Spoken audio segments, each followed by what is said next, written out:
pala ingredients natin. Isang itlog, ito asin, para pang taste lang, kunti lang talagang asin, black pepper,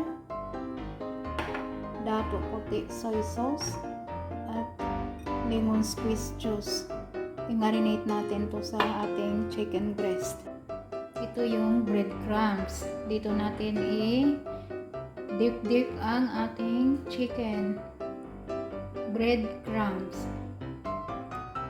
Ito yung garlic, chopped garlic.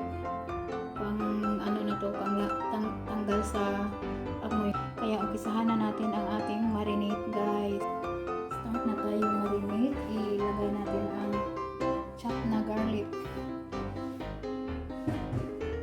Then ito yung squeeze juice natin ng lemon.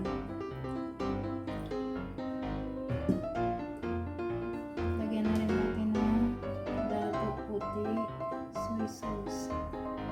Estimate lang, guys, kasi marinate to. So paghaluin natin.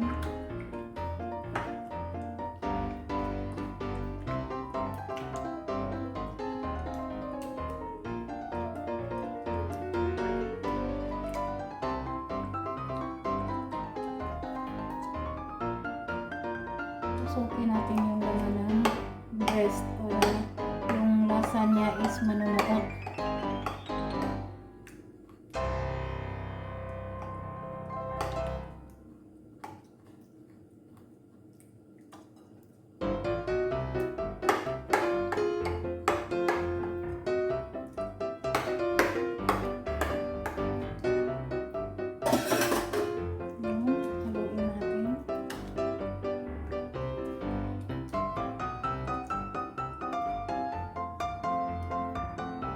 Isit aside natin siya ng kahit 10 minutes lang para manunuot yung lemon juice at saka yung soy sauce. At magiging malasa ang ating chicken breast with breadcrumbs. Mix na natin ang egg.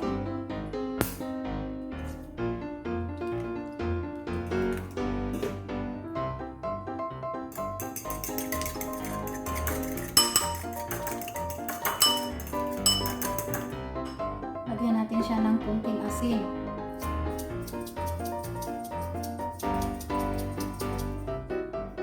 Tapos ito yung black pepper.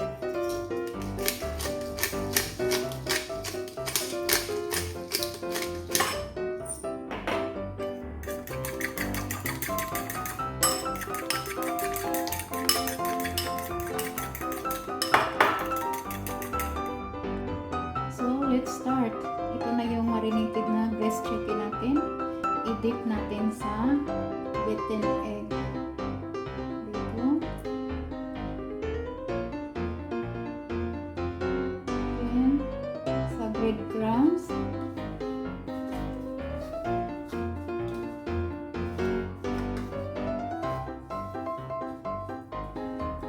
At ilagay natin sa tray na pinahiran ko na ng oil.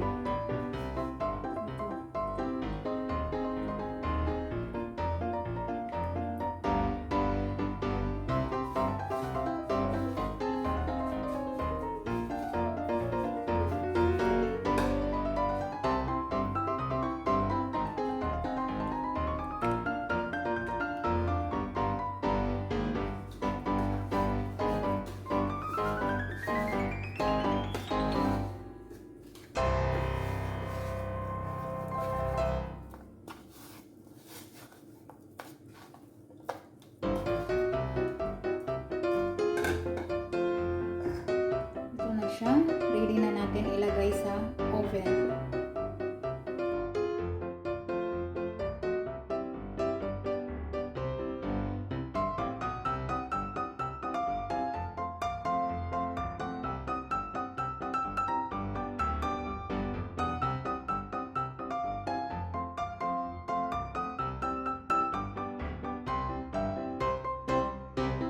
This is our finished product. Very simple way of cooking chicken breast with breadcrumbs without using oil, without frying the chicken. napakadali lang, napakasarap.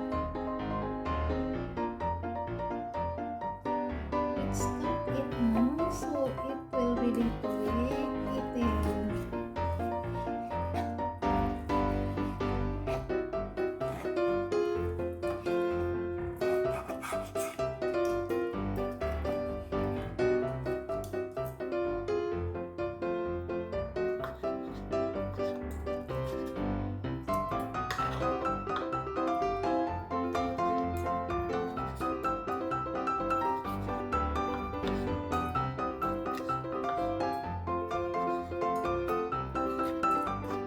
Ito siya mga palangga, ang ating cut breast chicken with red crumbs. Masarap pag may katapat na sweet and chili ketchup. Yan, let's eat na guys.